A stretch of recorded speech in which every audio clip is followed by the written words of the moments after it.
ঘুমের যাতে ঘাটতি না হয়, তাহলে কিন্তু আমাদের না ঘুমাতে ঘুমাতে হরমোনাল চেঞ্জেস হবে, আমরা অস্থির থাকবো, সেটা করে আরও বেশি হরমোনাল চেঞ্জ হবে, অ্যান্ড্রোজেন বেড়ে যাবে। সেহেরি এবং ইফতার দুইটাতেই স্কিন ফ্রেন্ডলি ইফতার বা সেহেরি করতে হবে, যেমন অনেক অ্যান্টিঅক্সিডেন্ট খেতে হবে। আমাদের ভাজা পোড়া বাদ দিয়ে বারবিকিউ টাইপের জিনিস খেলে বেটার। প্রচুর পানি খেতে হবে, যেহেতু আমরা সারাদিন রোজা রাখবো, আমাদেরকে পানির ব্যাপারে সিরিয়াস হতে হবে। অ্যাটলিস্ট 8 থেকে 10 গ্লাস পানি ইফতার থেকে সেহরির মধ্যে খেতে হবে।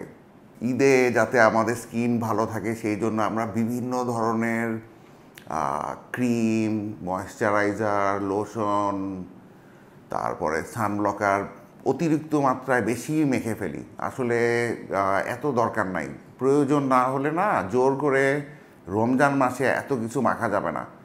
কারণ আপনি এমনিই 5 বার যখন নামাজ পড়তেছেন, অজু করতেছেন, এইটাতেই কিন্তু আপনার স্কিন অনেক হাইড্রেটেড হয়ে যাচ্ছে।